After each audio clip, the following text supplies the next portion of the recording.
한계선에서의 변. 우리 인간은 역사적 상황 안에 살고 있다. 그런데 지금 우리가 살고 있는 역사적 상황은 평온무사한 태평성세가 아니다. 무엇에나 어떤 한계선에 도달해 가는 것 같은 긴박감에 시달리는 세대다.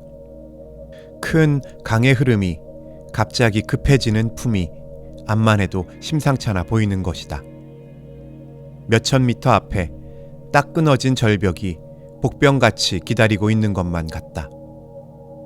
만장비폭이라 장관일지는 몰라도 일협편주의 목숨 건 인간이라면 아무리 죽어버린 삶을 산다는 현대인이라도 그리 의젓하지는 못할 것이다.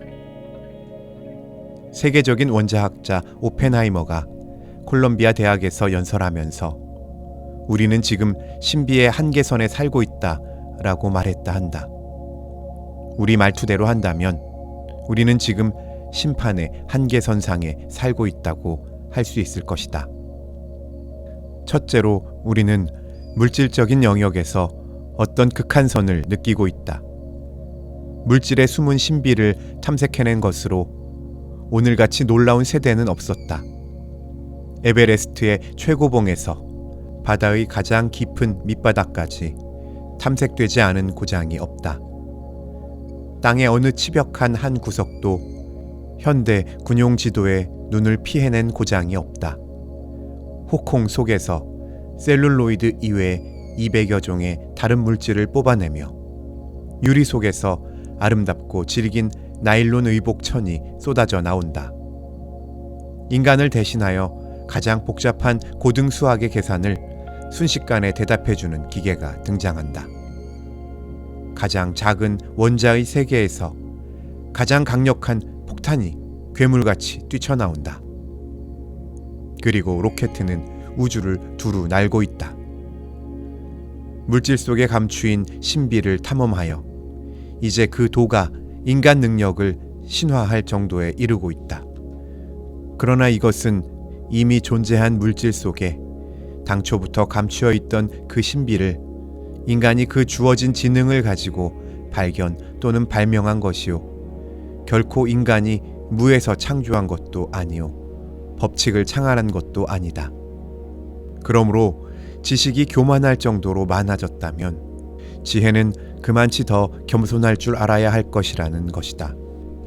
이 물질의 세계에서 그 감추인 놀라운 신비를 알아내면 알아낼수록 인간의 지혜는 창조주 하나님의 그 측량할 수 없는 지혜를 찬양할 줄 알아야 할 것이며 그 발명된 것으로 하나님의 영광을 드러낼 인간 겸손을 보여야 마땅한 것이었다. 그러나 이것이 인간 교만을 조장하고 인간 세력의 쟁탈 도구로 사용된다면 이 놀라운 물질 문명은 직접 인간 악에 대한 심판과 진노의 채찍으로 화하게 될 것이다. 물질 문명의 발달이 인간을 한계선상에 몰아넣은 근본 원인이 여기 있다고 본다. 둘째로 지금은 마음의 영역에서 어떤 극한 의식을 느끼고 있다. 18세기를 이성의 시대라 하고 그 다음을 회의의 시대라 한다면 지금은 마음의 시대라고 해도 과언은 아닐성 싶다. 인간의 마음을 파헤치는 데 있어서 지금같이 극성을 부리는 시대는 없었다. 심리 분석, 심리 진단, 심리 치료, 그리고 이왕의 심리영학이라던 분야가 파라사이칼라지란 이름으로 대학의 정규 강좌를 차지한다. 전에는 생리적인 것은 심리적인 것에서 독립된 것으로 알았었으나 지금은 그 경계선이 애매할 정도로 심리가 생리에 영향을 준다는 것이다. 그러나 이 심리 연구가 발전하면 하는 것 많지 인간의 마음은 피곤해진다. 복지사회가 건설되어 물질 생활에 걱정이 없어지고 삶을 즐길 충분한 시간적 여유를 가졌음에도 불구하고 정신 이상자의 수는 다른 모든 병자를 합한 것보다 더 많다는 것은 무엇을 의미하는가? 여기서 우리는 역시 마음의 영역에서 어떤 한계선에 접근하고 있음을 느끼지 않을 수 없다. 마음이란 것도 물질과 마찬가지로 피조물의 범주에 속한다. 다만 그 성질이 다를 것뿐이다. 몸은 물질에 직접 의존하지만 마음은 하나님의 말씀으로 산다는 것이 그리스도의 교훈이다. 사람이 하나님을 믿고 그의 사랑 안에 용납되어 그의 뜻을 순종함으로 즐거워하는 경우 그에게는 하늘로부터의 화평과 기쁨과 위로와 착함이 공급되어 영원한 생명의 샘이 피곤을 몰아낸다. 그러나 그런 인간 이상의 마음의 원천에서 단절된 인간심은 사막같이 메마르다. 혹 로맨스가 있고 세속적인 향락이 있다손 치더라도 그것은 비온 후에 무릉덩이 같아서 대뜸 말라버린다.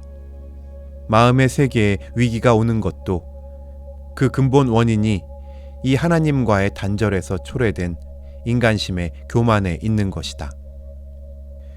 그 결과로 오는 불안, 절망, 허무 등이 인간 본연의 자태라고 예언자같이 당한 경우 그것 자체가 마음의 세계의 심판으로 화하는 것이다. 셋째로 영의 영역에서도 우리는 한계선 위에 서 있음을 느낀다. 과학을 전공하는 젊은이들에게 영이니 영혼이니 하는 말을 하면 거의 인연이 닿지 않는다.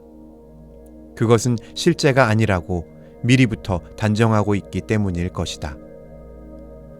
그러나 오늘날 같이 인간이 영의 기가를 느끼는 시대도 일찍 없었을 것이다.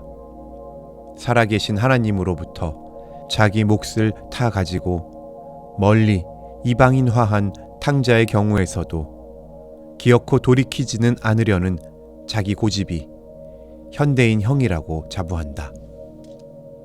그러나 결국은 돼지 죽이라도 나눠 먹지 않고는 견디지 못하는 자기 비참을 어쩌지 못한다. 창조주 신앙을 떠난 그는 피조물 숭배라는 우상에게 절한다. 세계의 거의 절반은 공산주의라는 붉은 용을 모시고 물건이라는 제사장 앞에 꿇어앉는다. 그리고 다른 한편에는 마몬 또는 신화한 자아의 신자로 전락한다. 아무 권위의 보호도 원치 않고 다만 존재한 그대로의 자기의 살 뿐이다고 선언하는 현대인이 아무리 자기 신화를 거부하노라고 담담한 채 할지라도 그것은 허세인 것뿐이다. 자기가 자기의 근거인 경우에 그 자기는 벌써 우상이 아닐 수 없기 때문이다. 이 백성이 생수의 근원을 버리고 빗물 고인 웅덩이를 택했다고 탄식한 예레미야의 안타까움은 오늘에 더욱 심각하다. 창조주보다 피조물을, 정신보다 물질을, 윤리보다 폭력을, 의를 위한 순환보다 불의한 안락을, 진리보다 이욕을 먼저 추구하는 현 세대의 특징은 하나님 없는 인간으로서의 당연한 전락이다. 공산주의, 휴머니즘, 다소 정도의 차는 있을지 몰라도 다 같은 차원에 속한 것이다. 다 인간의 돌려막힌 통 속에서 발산하는 가스가 아니면 동굴 속의 그림자에 지나지 않는다. 인간 역사가 있은 후 단 한 번 이런 세대에 직면하여 이 세대를 이 세대 밖으로부터의 손잡이로 반대 방향에 돌려본 단 한 분이 계시다. 그는 신인 그리스도다. 그는 땅의 나라에서 땅의 나라 것으로 또 하나의 땅의 나라에서 또 하나의 땅의 나라에 맞춰 넣거나 바꿔 맞추는 일을 한 것이 아니었다. 그는 하늘나라를 땅속에 심어 그것이 땅에서 자라 땅을 하늘에 화하게 하시는 분이었다. 땅에 이름 없는 가시덤불들이 하나님으로 불타게 하며 땅이 하늘로 배부르게 하시는 분이었다. 그러나 그는 이 일을 언제나 십자가의 순환에서 이루신다. 그가 이 현대 문명 속에 오신다 할지라도 공산진영이나 자유진영을 막론하고 그는 여전히 거치는 돌, 장인이 버린 돌이 되지 않을 수 없을 것이다. 우리가 지금 여기서 참으로 그리스도의 것이 된다면 이것이냐 저것이냐의 준엄한 선택을 간단 없이 강요당할 것이며 그 선택의 결과는 언제나 십자가일 것이다. 공중에 권세 잡은 사탄이란 말로 표시되는 시대 정신으로서의 데모닉한 에토스, 인간 하나하나의 맘속 깊이 뿌리 뻗은 악의 씨, 그리고 이런 것들이 모여서 한 집단을 이룰 때 거기서 생겨나는 집단 악, 억천만 년에서 억천만 년에 뻗친 이런 악들의 총체에 대하여 그 모든 악의를 삼키고 그것을 선으로 소화시킬 수 있는 절대 애로 도전한 그리스도의 그 신적인 사랑의 모습은 그야말로 헤아릴 수 없는 깊이와 높이와 넓이와 길이를 가진 사랑이었다. 이 사랑으로의 도전이 그의 십자가의 죽음이었다. 폭력은 더 큰 폭력으로, 악한 자에게는 더 거센 악으로 대결한 것이 아니고 그것을 온전히 선과 사랑으로 대결했다는데 그의 차원을 달리한 특징이 있다. 여기서 죽임으로 죽고 죽어서 사는 사랑의 기적이 탄생한다. 우리는 이미 죽어버린 삶을 살고 있다고 정직하게 느끼며 고민하는 슬픈 현대인의 실존에 크리스찬은 무엇으로 말할 수 있을까? 그리스도의 사랑, 말로의 사랑이 아니라 피로의 사랑. 그를 대신하여 내가 죽으리라고 결단할 만치 사랑하는 그의 손에 능욕을 짊어지고 살해당하면서 저들이 알지 못해 그런 것이오니 하나님이여 저들에게 죄를 돌리지 마옵소서 하는 대도를 할 수 있는 사랑. 그 사랑의 피가 심어지는 고장에서 기적이 탄생한다.